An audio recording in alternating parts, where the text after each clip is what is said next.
Coming up on Peninsula Beat, with a new president on the horizon, there are new security concerns for Trump National Golf Club. It's Pancreatic Cancer Awareness Month, and one local survivor helps to bring awareness to the cause, while the Terranea Resort brings attention to charity under the moonlight. A new eatery will keep you coming back for more delicious dishes, and some local authors get together to support their annual event.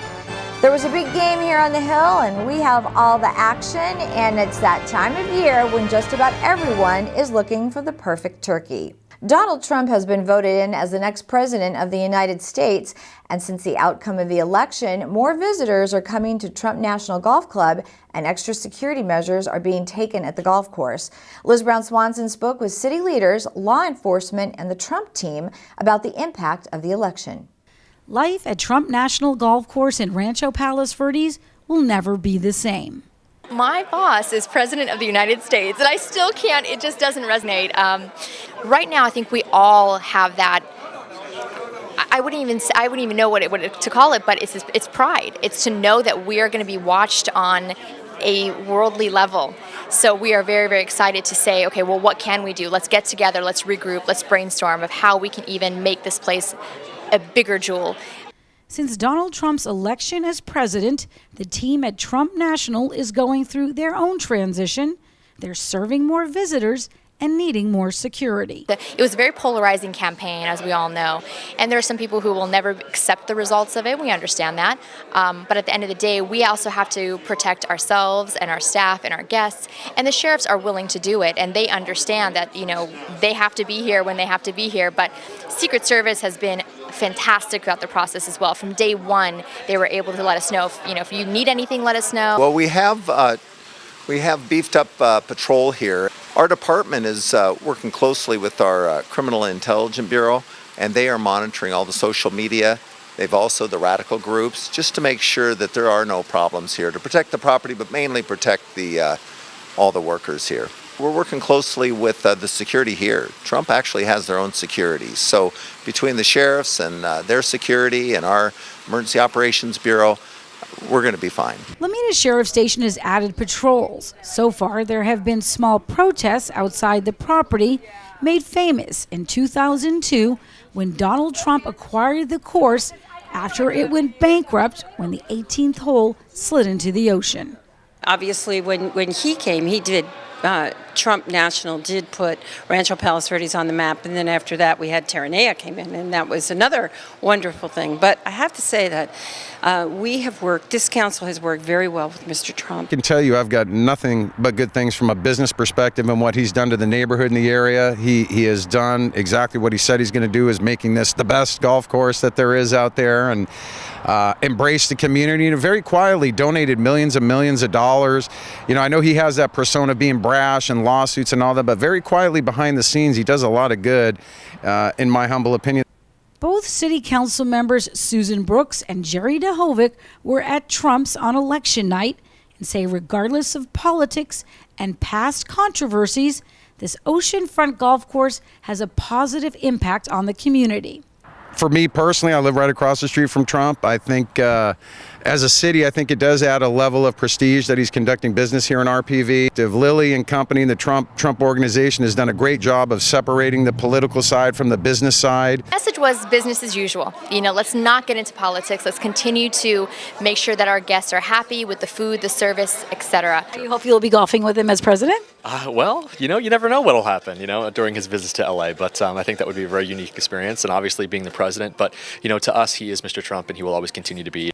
The last time President-elect Donald Trump visited his course was in June. It's not clear when he will return and who will now be calling the shots. What do I think about the future of this facility? I'm not sure if Mr. Trump is going to be able to run it. I believe it will be run by his family. His family has been wonderful. He will always be my boss, but we'll see what happens down the road. As was expected in the wake of the election, there has been a lot more activity and now security here at Trump National. And for the staff here, they say what they're excited and planning for next is the day that their boss returns here as the next president of the United States. I'm Liz Brown Swanson reporting for RPV TV. November is Pancreatic Cancer Awareness Month, and one organization spreading help and hope is the Pancreatic Cancer Action Network, called PanCan. Cancer survivor and former RPV Mayor Larry Clark is a PanCan ambassador. Liz Brown Swanson spoke with Larry about beating this deadly disease at the group's annual leadership breakfast at the Terranea Resort. The Pancreatic Cancer Action Network's annual Purple Stride Leadership Breakfast at Terranea brought survivors, caregivers, and the medical community together to focus on the fight against the deadliest cancer, pancreatic cancer. This year, pancreatic cancer surpassed breast cancer to become the third leading cause of cancer-related death in the country. And so it's more important than ever that we fight this disease. I'm part of a small percentage of survivors that are out at the 10-year I'm out. I'm going on 4 years early next year. I'm stage 4. I've had 8 cancer reoccurrences of pancreatic cancer. Former RPV Mayor and cancer survivor Larry Clark is committed to beating this disease. He and his top surgeon will again co-chair the Purple Stride LA 5K fundraiser held at Exposition Park on May 6th. All the proceeds help PanCan provide millions of dollars in services to thousands of people nationwide. The Purple Stride event is the one time a year where the entire community can get together and support them and raise money for Pancreatic Cancer Action Network. We fund research and conduct research. We provide support for patients and their families who are going through it. We have a clinical trial finder, which helps patients and their doctors find clinical trials that they might be eligible for. And we're very excited because we just launched a program called Precision Promise, and it's the biggest clinical trial for pancreatic cancer patients out there. These purple signs of the times capture the challenges facing those on the front lines. Pancreatic cancer is often difficult to diagnose. Early detection is key. There's no question we need better early detection tools, but there are some everybody should know. They should know jaundice. They should know that new onset diabetes can be a symptom. Abdominal pain can be a symptom. Weight loss can be a symptom. But these are also very vague symptoms, and a lot of people encounter these and they don't have cancer. But all of those things should make a person see a healthcare professional, and everybody should know about those signs. Don't be afraid to say to your doctor, you know, is it possible that I have this, or should I be tested for it? For me, it's just watching your best friend pass away and being there and being part of that really changed my perspective. It's hard to just kind of sit back. And so knowing that you're part of Pancreatic Cancer Action Network, an organization that's really focusing on advancing to find a cure, to reduce the mortality rate, is something that I just want to be a part of. And she was an amazing person, and I just want to honor her and so many other people that unfortunately have lost their battle with this just awful cancer. PanCan's goal is always to keep raising the rate of survival. We are making progress in beating the cancer. We're making progress with the research efforts across the country and at our institution as well. You have to believe and internalize that you can beat this disease. And you have to surround yourself with a strong team of support, family and friends. You have to seek out the best medical treatment you can. Today's Purple Stride Los Angeles Leadership Breakfast here at Terranea was a great opportunity to invite the community to step up the fight against pancreatic cancer and wage hope. And if you want more information, you can log on to pancan.org. I'm Liz Brown Swanson reporting for RPV TV. And the Terranea Resort brought the community together to raise even more money for the Pancreatic Cancer Action Network. Dozens of people participated in Terranea's full moon yoga class. All proceeds from the fee-based class went to PanCan. Every month, Terranea invites the public to enjoy yoga under a full moon and to donate to various causes. Every month we have full moon yoga, and that was an idea that came out, and what we do, we donate every single penny that we collect to different charities and different organizations. Being November, the month of pancreatic cancer, we thought that we will have to donate everything to pancreatic cancer. You don't need to be a yogi. I am not, but once in a while I go and have fun with it. The idea is to connect with different people and to participate in all these causes. For more information on signing up for the full moon yoga, call the spa at Terranea. And when we come back, it was the biggest game on the hill and we have all the action. And are you ready for Turkey Day? Gobble, gobble.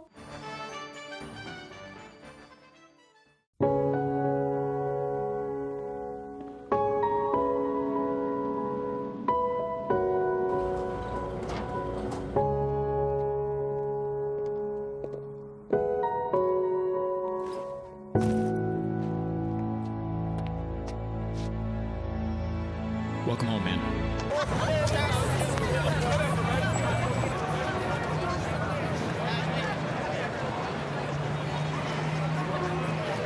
There's a new eatery in the promenade on the peninsula.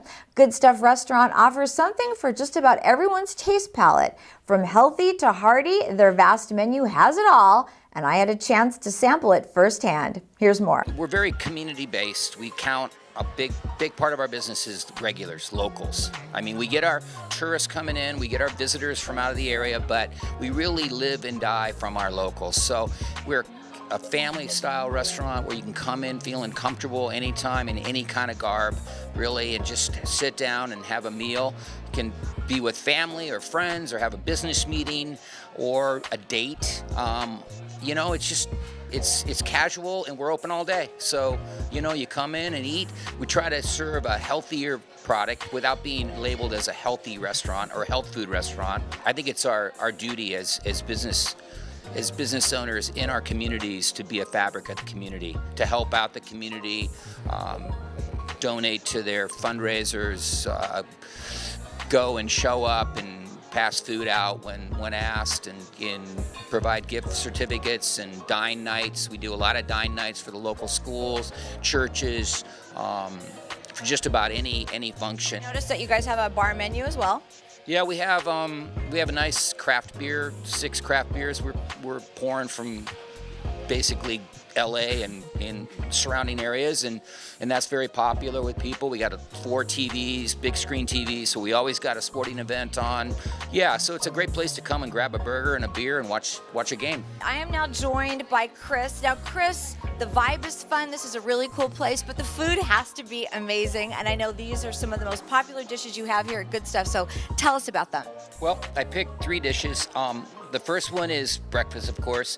This is our Mexican protein, and it is a all-natural chicken breast, 6 ounces, chopped up, served over a layer of brown rice, black beans, egg whites, pico de gallo, a little bit of feta, and some jalapenos just to bring a little spice to it. This is an item that has actually been on the menu since 1979. And that means that you're not allowed to take it off, That's so true. And I wouldn't be able to take it off because it is definitely one of our signature items. Something we prepare fresh. We cut the zucchini, we bread it, and cook it to order, and people love it. And it is an item that is very popular. It's on our appetizer menu. You can sub it to come with a sandwich or whatever, but it's a very solid item for us on our menu. This is the #1 item on the menu, has been the #1 item since we put it on the menu. It's our California wrap, fresh roasted turkey, avocado, bacon, tomato, Swiss cheese. It's so yummy on I'm getting so hungry now. Wheat tortilla, and I served it with the sweet potato fries, which are yummy as well. In addition to all this yummy food, of course, we have dessert, yes? Yes, we got fresh baked brownies, cookies and fudge, we got apple pie, we've got fruit crisp, we got just whatever you want. You can get satisfied that sweet tooth of yours. We have an outside dining room, and it's big, dog friendly, umbrellas, heaters, depending on what the temperature is. We also have these windows that roll up, these big garage door windows, so we really get a nice feel of indoor-outdoor, and it's extremely popular. I mean, the patio is cranking most of the time when the weather's nice. People really appreciate the fact that we took a chance, we came up to the hill, we made it our first year, And I talked to people that have been residents for 50 years up here and said, you know, you guys made it, and we are very thankful. We're going to support you. We have a little variety for everybody. We have something for everyone. The PV Women's Club held their annual Books and Authors Luncheon at Trump National Golf Club. Liz Brown Swanson joins us from the special event, which showcased top authors as well as raised funds for local students. More than 100 women and a few men, too, lined up to meet 6th grade authors at the Palos Verdes Women's Club annual Books and Authors Luncheon.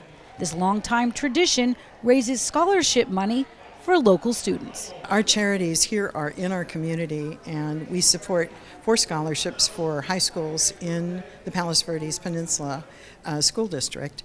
And so we're continuing to do the work that our 90th birthday comes up the first part of January. This is the 59th annual Books and Authors.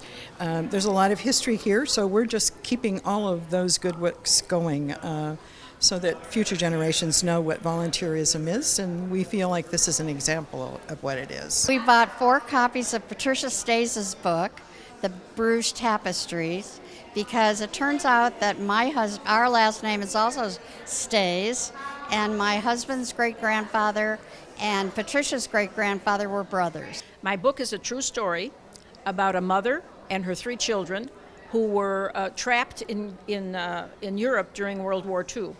The father was in the United States, and there was no male connection between Greece and the United States during World War II, so they could not.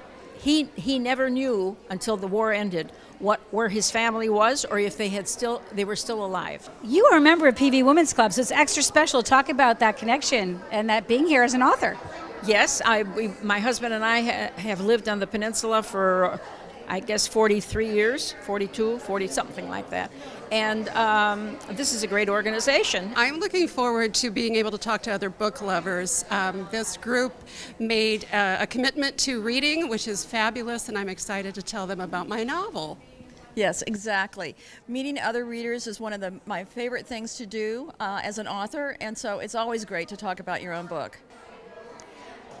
Big congratulations to the PV Women's Club for yet another successful Books and Authors Luncheon, and this year was extra special as the organization is celebrating 90 years on the peninsula.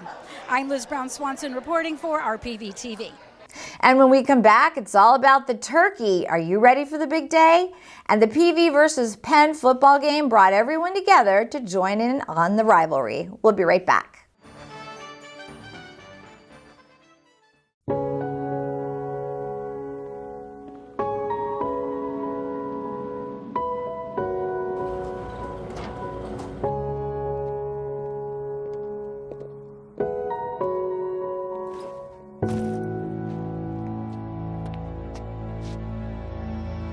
Welcome home, man.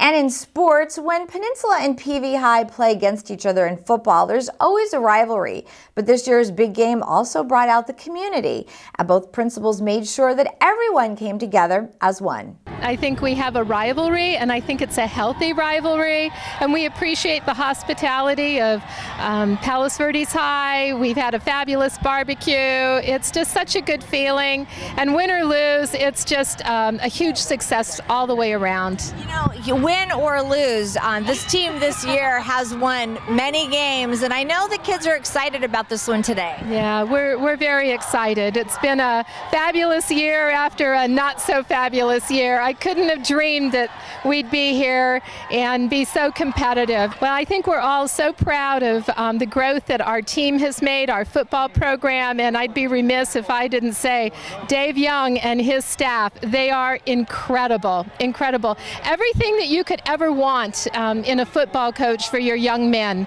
He's just a remarkable human being. I would say that this is more of a community event. We had a free barbecue before the football game, and both PV and Penn, we got together as a community before the football game. Dr. Austin always says one hill, and that's what this is about. But look at the turnout. Look at Red Tide. Look at the zoo. I mean, this is what football is about, and we're really excited for today. You know, it's kind of amazing because you know, one of your coaches left the school this year to go over to help Peninsula out, and it's been a really great year for them. But you guys had something to do with that too. You know, Dave Young, he's an amazing person, an excellent coach, and Guy Gardner, our coach, of course, was his mentor. They are two excellent role models and great father figures for the programs, and I wish them all the best.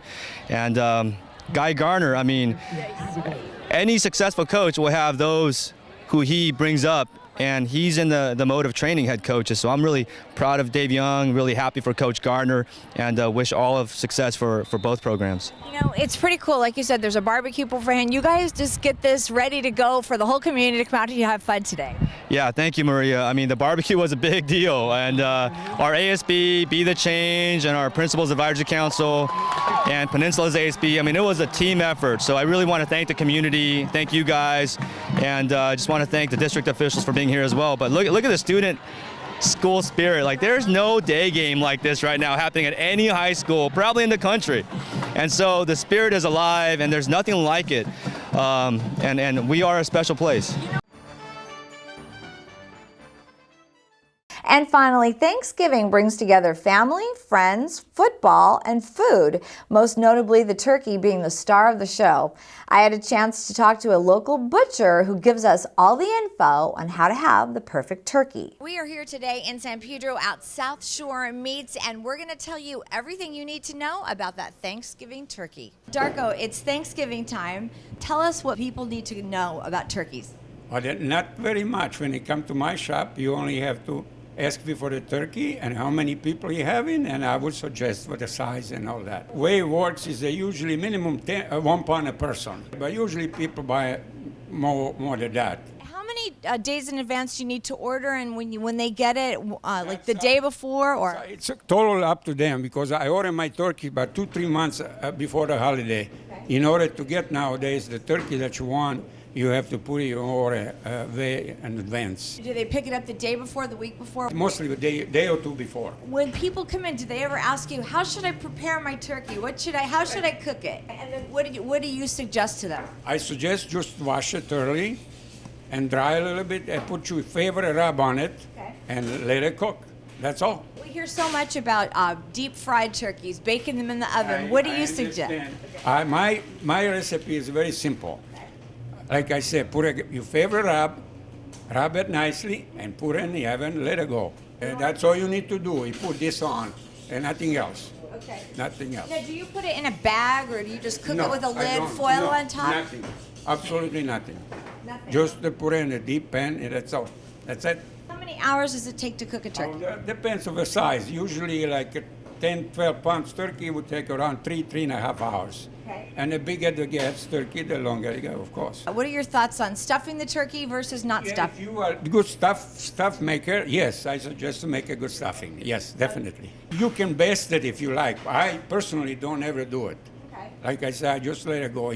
You buy quality turkey that's going to be tender and moist, and that's it. The only thing you have to do is buy quality.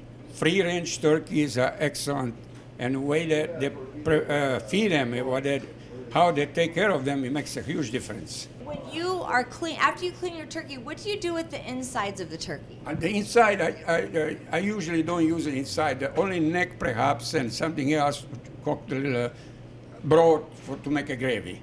Okay. As far as the giblets, I'm not too much on that. Okay. Many people do, though. I cook mine at 325 degrees. And you don't move? I don't move the temperature at all. that's all the whole time cooking, yes. Thermometer is always nice to have. Right. But if you don't have it, you can take a turkey out and pry it a tie a little bit. And if it's still bloody inside, that means it's not done. Okay. If it's no blood, nothing, that means turkey is done. I like to keep it as simple as possible. Why do you think some people get overwhelmed when it comes to turkey? Because it's big, or what? I have no idea why. Because they're not cooking much. They maybe once a year or twice the most. Yeah. And they make a big deal out of it. I don't see what is so big deal. It's very simple. That's because you're the expert. I don't know about that. But. Of course, it's easy for Darko. He's the expert. Well, that will do it for us. From everyone here at RPV TV, we want to wish you a very happy Thanksgiving.